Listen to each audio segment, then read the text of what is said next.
واجب الاحترام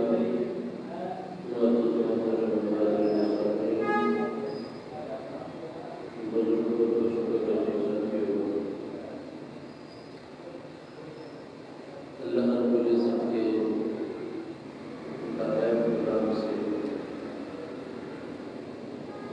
ایک آیت مبارکہ آپ کے سامنے پڑھنے کے بعد حضرت نبی کریم صلی اللہ علیہ وسلم بارگاہ بے کس بنا کے جو کا سارا بنا دیا ضرور کچھ کرنے کی سارا سکی ہے دعا ہے خالق کائنات اللہ یہ ذکر و اذکار اپنی بارگاہ میں قبول فرما کے ہمیں اس میں دائمی سکون اطمینان عطا فرمائے۔ قرآن مجید فرقان حمید کی جو آیت مبارکہ کے کچھ الفاظ آپ نے سماعت فرمائے، باری تعالیٰ ارشاد فرماتے ہیں ان اولیاء الا المتقون، کہ اس کے اولیاء، اس کے قریبی، اس کے دوست نہیں ہیں مگر متقین، یعنی خالق کائنات کے جو قریبی اور جو اس کے دوست ہیں وہ لوگ ہیں جو تقویٰ کی نعمت سے سرفراز ہیں، جنہیں اللہ رب العزت نے تقویٰ کی دولت سے مالا مال فرمایا ہے۔ حاضرین گرامی، اللہ رب العزت کے جو پیارے ہیں، جو اس کے قریبی ہیں، وہ اٹھتے بیٹھتے، سوتے جاگتے، کھاتے پیتے اس کے ذکر میں، اس کی یاد میں مست رہتے ہیں، اور ادھر بندہ مومن اپنے مالک کو یاد کرتا ہے، ادھر مالک اپنے بندے کو یاد فرماتا ہے۔ ان اولیاء میں سے، ان مقربین بارگاہ خداوندی میں سے ایک ہستی جنہیں دنیا حضرت شیخ عبدالقادر جیلانی الحسنی والحسینی کے نام سے جانتی ہے، آپ کا اسی ماہ مقدس کے اندر ربیع الاول چونکہ گزر چکا ہے اور ربیع ثانی شروع ہو چکا ہے، اس ماہ مقدس میں حضور سیدنا شیخ عبدالقادر جیلانی کی ولادت مبارکہ ہے۔ حضور سیدنا شیخ عبدالقادر جیلانی ان عارفین اور کاملین میں سے ہے جنہیں اللہ رب العزت نے تقویٰ اور عرفاء میں بلند مقام و مرتبہ عطا فرمایا ہے۔ حضور سیدنا شیخ عبدالقادر جیلانی، آپ کی زندگی بچپن سے لے کر جوانی تک اور جوانی سے لے کر بڑھاپے تک، اول سے آخر محبت الہی، یاد خدا اور الفت سرکار میں ڈوبی ہوئی نظر آتی ہے۔ آپ نے زندگی کا ایک لمحہ اللہ رب العزت کی یاد میں گزارا ہے، خلوص و للہیت کے ساتھ اس کو یاد کیا، اور جو اللہ رب العزت کو خلوص و محبت سے یاد کرتا ہے تو پھر اللہ رب العزت اس کی محبت اہل آسمان کے دل میں بھی ڈال دیتا ہے، اہل زمین کے دلوں میں بھی ڈال دیتا ہے، اور ان کی عظمت کے چرچے پھر صرف زمین پر نہیں بلکہ آسمان پر بھی سنائی دیتے ہیں۔ اور پھر حضرت شیخ عبد القادر جیلانی المعروف غوث اعظم رضی اللہ تعالیٰ عنہ کی جو ذات پاک ہے، وہ تو تقویٰ و طہارت کے حوالے سے ایک عظیم ہستی ہے ہی، لیکن جب ہم آپ کے خاندان کے باقی افراد کی زندگیوں کا مطالعہ کرتے ہیں تو ان کی زندگیاں بھی ہمیں اللہ کے رنگ میں رنگین نظر آتی ہیں۔ حضرت سیدنا شیخ عبد القادر جیلانی کے نانا جان مرحوم اپنے وقت کے بہت بڑے ولی کامل،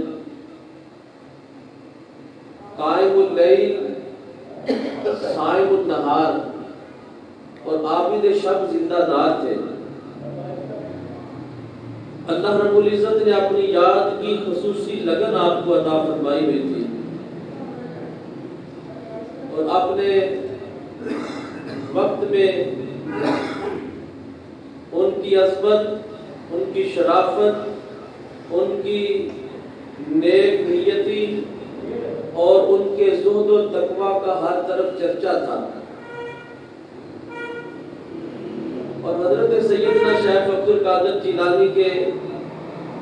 والد گرامی کی زندگی کا مطالعہ کریں تو آپ کے والد گرامی بھی حضرت ابو موسیٰ صالح، آپ کی زندگی بھی مقربین بارگاہ الہی کی صحیح تصویر نظر آتی ہے۔ آپ کو یاد ہے، میں وہ تفصیل میں نہیں جانا چاہتا کہ حضرت ابو صالح حضور سیدنا شیخ عبد القادر جیلانی کے والد گرامی سفر پر جا رہے ہیں اور دریا کے کنارے چلتے چلتے آپ کو سخت دھوپ محسوس ہوتی ہے۔ اچانک کیا دیکھتے ہیں کہ دریا کے لہروں پر ایک سیب تیرتا ہوا نظر آ رہا ہے۔ بھوک لگی تھی، سیب کھا لیا،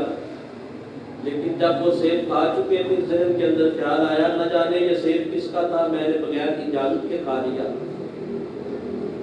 اللہ والوں کا یہ وتیرہ ہے کہ وہ ایک لقمہ بھی کسی کا اور ناجائز کھانا اپنے لیے مناسب نہیں سمجھتے۔ آج اگر ہم اپنی زندگیوں کو دیکھیں تو آج ہماری زندگیوں میں حلال حرام کی تمیز ختم ہوتی جا رہی ہے، مگر جو اللہ والے ہیں وہ ہر قدم پر حلال اور حرام میں تمیز رکھتے ہیں اور اپنے آپ کو حرام کی آمیزش سے بچاتے ہیں۔ جب آپ نے وہ سیب کھایا اسی کنارے چل پڑے کہ شاید یہاں قریب کوئی باغ ہوگا، باغ کا مالک ملتا ہے اور اس سے آپ عرض کرتے ہیں کہ میں نے غلطی سے بھوک کی شدت کی وجہ سے سیب کھا لیا ہے، مجھے معاف فرما دیں۔ وہ اپنے وقت کے ولی کامل تھے، صاحب بصیرت تھے۔ انہوں نے دیکھا کہ ایسا نوجوان آج کل کے دور میں بھانپ گئے کہ یہ کوئی در یکتا ہے، یہ کوئی انمول موتی ہے۔ فرمانے لگے معافی تو دوں گا مگر ایسے نہیں، پہلے 12 سال میرے باغ میں باغبانی کرو گے۔ اس مختصر باغبانی کرنے کے بعد پھر جب حاضر ہوئے فرمانے لگے اب ایک شرط اور ہے کہ میری ایک بیٹی ہے، اس میں 4 نقائص پائے جاتے ہیں، آنکھوں سے اندھی ہے، کانوں سے بہری ہے، ہاتھوں سے لنجی ہے اور پاؤں سے اپاہج ہے، اس کے ساتھ تمہیں شادی کرنا پڑے گی، اگر یہ شرط منظور ہے تو میں تمہیں معاف کر دوں گا۔ حضرت ابو صالح بڑا دل ملائے مگر پھر تھوڑی دیر کے بعد خیال آیا کہ اگر بظاہر یہ کڑی شرط منظور کر کے اللہ کی بارگاہ میں مجھے اگر سرخ روئی مل جاتی ہے اور اس کی بارگاہ میں جواب نہیں کہ عمل سے بچ جاتا ہوں، تو پھر یہ کوئی مہنگا سودا نہیں، مجھے اس کو قبول کر لینا چاہیے۔ آپ فرماتے ہیں ٹھیک ہے مجھے قبول ہے، مگر جب حجرہ عروسی میں جاتے ہیں وہاں ایک حسین و جمیل کو شیزہ بیٹھی آپ کا انتظار کر رہی ہے، فوراً کمرے سے باہر نکل آئے اور روتے روتے آپ حضرت عبداللہ سومئی سے کہتے ہیں کہ میں تو غلط کمرے میں چلا گیا تھا، آپ کی یہ صالحیت دیکھ کر بزرگوں کی آنکھوں سے آنسو جاری ہو گئے، زاروں پتار رو پڑے، آپ کو سینے سے لگایا، فرمایا بیٹا تم تو میری امید سے بھی زیادہ آگے نکلے، میں نے جو سمجھا تھا تم تو اس سے بھی آگے اگلے مقام پہ جا پہنچے، وہ کوئی غیر کا کمرہ نہیں، وہ تمہاری زوجہ کا ہی کمرہ تھا، جو میں نے کہا تھا کہ اس میں 4 عیب ہیں، وہ اندھی ہے تو اس لیے کہ اس نے آج تک کسی غیر محرم کو نہیں دیکھا، وہ بہری ہے تو اس لیے کہ اس نے آج تک کسی غیر محرم کی بات کو نہیں سنا،